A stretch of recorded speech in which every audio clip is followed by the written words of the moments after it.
दोस्तों, अगर आपको हमारी स्टोरी पसंद आती है तो हमें सब्सक्राइब करें और बेल नोटिफिकेशन प्रेस करना भूलना मत।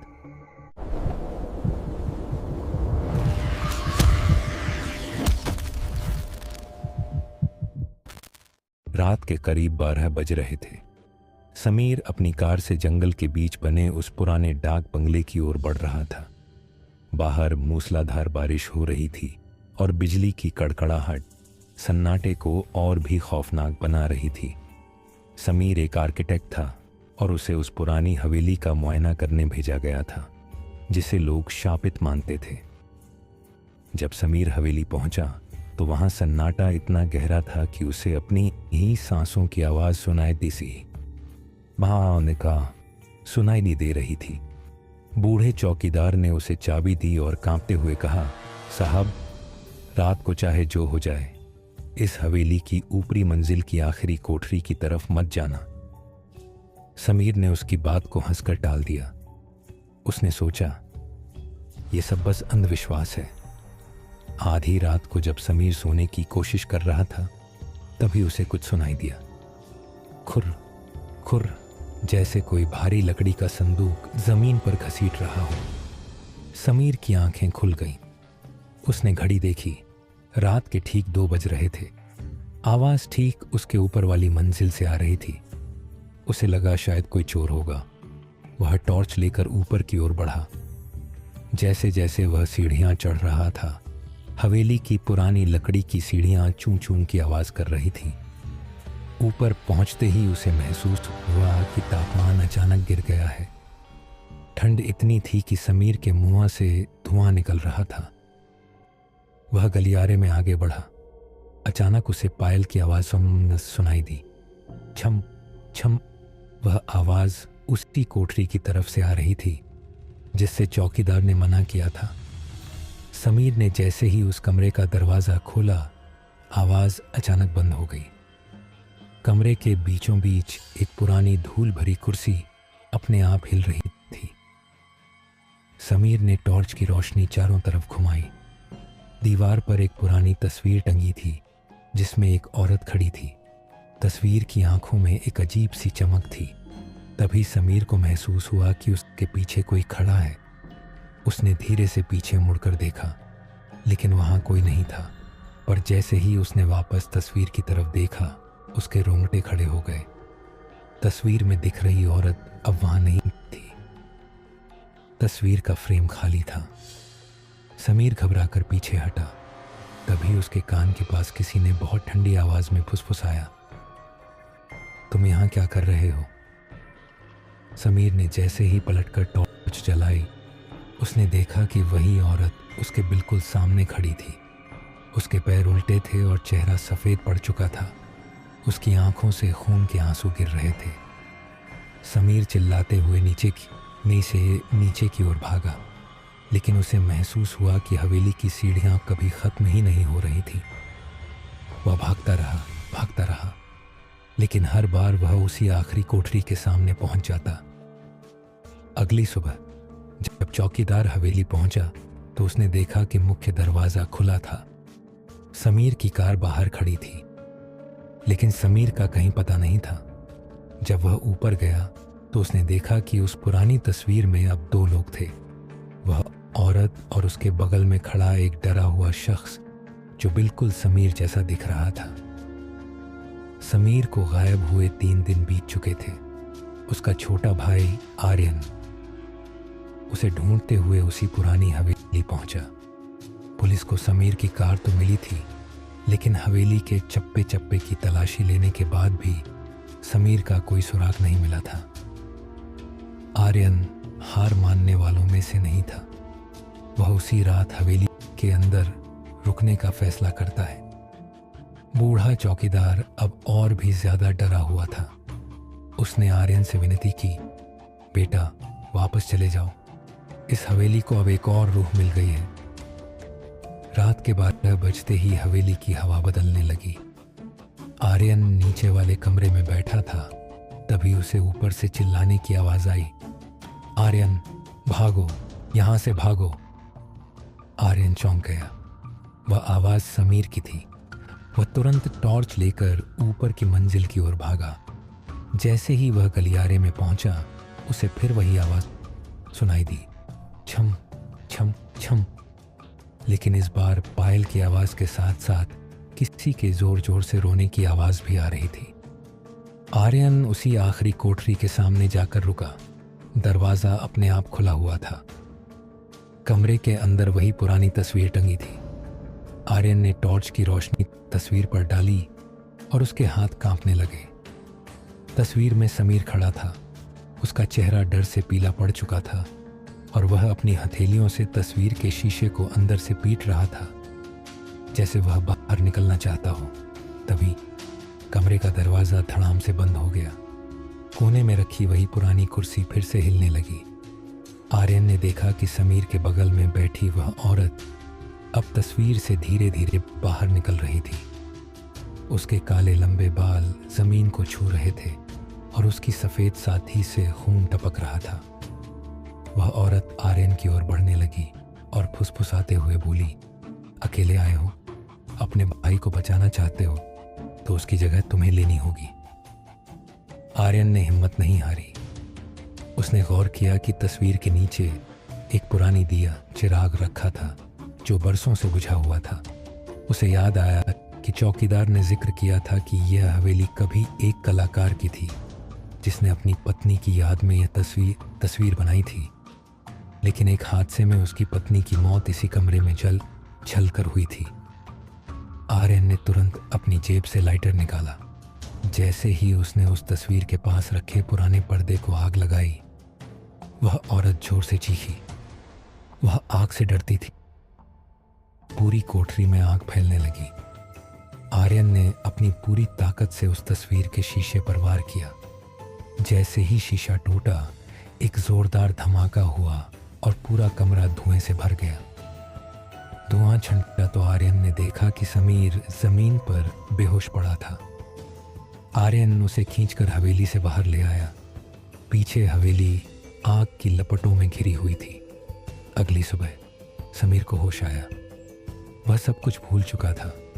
उसे बस इतना याद था कि वह हवेली देखने गया था। लेकिन जब आर्यन ने समीर के हाथ की तरफ देखा तो उसके होश उड़ गए। समीर के हाथ पर पेंटिंग के रंगों के निशान थे और उसके सीने पर एक पुराना निशान उभर आया था जो बिल्कुल उस तस्वीर वाली औरत के गले के हार जैसा दिखता था। हवेली तो जलकर राख हो गई थी, लेकिन क्या वो रूह वाकई चली गई थी? जब वे कार में बैठकर घर लौट रहे थे, समीर ने पीछे मुड़कर देखा। उसे खंडहर बन चुकी हवेली की एक खिड़की पर वही औरत हाथ हिलाती हुई दिखी और इस बार उसके चेहरे पर एक खौफनाक मुस्कान थी। हवेली की उस घटना को बीतते 6 महीने हो चुके थे। समीर अब ठीक था, लेकिन उसने बात करना लगभग बंद कर दिया था। वह घंटों अपने कमरे में बंद रहता और पेंटिंग बनाता रहता। आर्यन को लगा कि शायद समीर सदमे से बाहर आने की कोशिश कर रहा है, पर उसे क्या पता था कि खेल अभी खत्म नहीं हुआ है। एक रात आर्यन को अपने घर के गलियारे में वही जानी पहचानी आवाज सुनाई दी, खुर खुर, जैसे कोई भारी संदूक घसीट रहा हो। आर्यन का दिल जोर से धड़कने लगा। यह नामुमकिन है, उसने खुद से कहा। हवेली तो जलकर राख हो गई थी। आर्यन दबे पांव समीर के कमरे की तरफ गया। दरवाज़ा थोड़ा खुला था। अंदर समीर पागलों की तरह एक बहुत बड़े कैनवास पर पेंटिंग बना रहा था।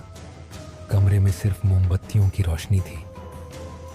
आर्यन ने देखा कि समीर की उंगलियों से खून निकल रहा था, लेकिन वह रुका नहीं। वह अपने खून से ही पेंटिंग बना रहा था। जब आर्यन ने पेंटिंग को गौर से देखा तो उसकी चीख निकल गई। वह पेंटिंग उसी जली हुई हवेली की थी, लेकिन उसमें एक बदलाव था। पेंटिंग में हवेली का दरवाज़ा खुला था और वह औरत अब हवेली से बाहर निकलकर सड़क पर खड़ी थी। समीर, यह क्या कर रहे हो? आर्यन ने चिल्लाकर उसे झकझोरा। समीर धीरे से पीछे मुड़ा। उसकी आंखें पूरी तरह काली हो चुकी थीं। उसने एक ठंडी मुस्कान के साथ कहा, वह हवेली में नहीं रहना चाहती थी आर्यन। उसे तो बस एक सवारी चाहिए थी शहर आने के लिए। तभी समीर ने अपनी शर्ट के बटन खोले। उसके सीने पर जो हार का निशान था वह अब गहरा काला हो गया था और उसमें से धुआं निकल रहा था। अचानक कमरे का तापमान गिरने लगा और दीवार पर लगी समीर की परछाई उससे अलग होकर फर्श पर चलने लगी। आर्यन पीछे हटा, लेकिन कमरे का दरवाज़ा अपने आप बंद हो गया। तभी समीर के गले से उस औरत की आवाज़ निकली, तुमने मुझे आज़ाद कर दिया। आर्यन, अगर तुम उस दिन समीर को तस्वीर से बाहर नहीं खींचते तो मैं कभी बाहर नहीं आ पाती। अब मैं तुम्हारे साथ रहूंगी, हमेशा के लिए। अचानक पूरे घर की लाइटें बंद हो गईं। अंधेरे में सिर्फ समीर के सीने पर बना हुआ निशान चमक रहा था। अगली सुबह पड़ोसी ने पुलिस को फोन किया क्योंकि समीर के घर से अजीब सी गंध आ रही थी। जब पुलिस ने दरवाजा तोड़ा तो घर खाली था। समीर और आर्यन दोनों गायब थे। दीवार पर सिर्फ एक नई पेंटिंग टंगी थी। उस पेंटिंग में समीर और आर्यन दोनों एक पुरानी कार में बैठे थे और पीछे की सीट पर वही सफेद साड़ी वाली औरत बैठी थी जिसके हाथ उन दोनों के गले पर थे। नीचे छोटे अक्षरों में लिखा था, अगला पड़ाव आपकी हवेली। समीर और आर्यन के गायब होने के बाद उनका घर सील कर दिया गया था। पुलिस को जांच में कुछ नहीं मिला सिवाय उन अजीबोगरीब पेंटिंग्स के। केस को सुलझाने की जिम्मेदारी इंस्पेक्टर विक्रम को दी गई, जो इन सब भूतिया बातों पर यकीन नहीं करते थे। इंस्पेक्टर विक्रम ने उन पेंटिंग्स को सबूत के तौर पर पुलिस स्टेशन के मालखाने स्टोर रूम में रखवा दिया। उन्हें लगा कि यह किसी सोची समझी साजिश का हिस्सा है। पर उस रात पुलिस स्टेशन का माहौल बदलने लगा। रात के 1 बजे बज रहे थे। स्टेशन पर ड्यूटी कर रहे हवलदार को मालखाने से रोने की आवाजें आईं। जब वह अंदर गया तो उसने देखा कि समीर और आर्यन वाली पेंटिंग से असली खून नीचे फर्श पर टपक रहा था। हवलदार डर के मारे पीछे हटा।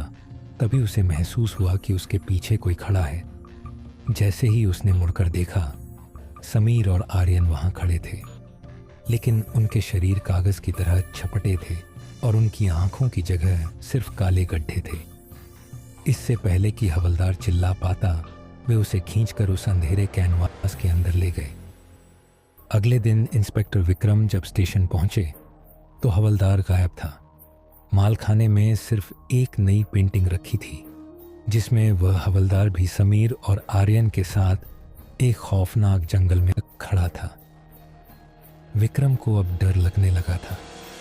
उन्होंने उस पेंटिंग को जलाने का फैसला किया।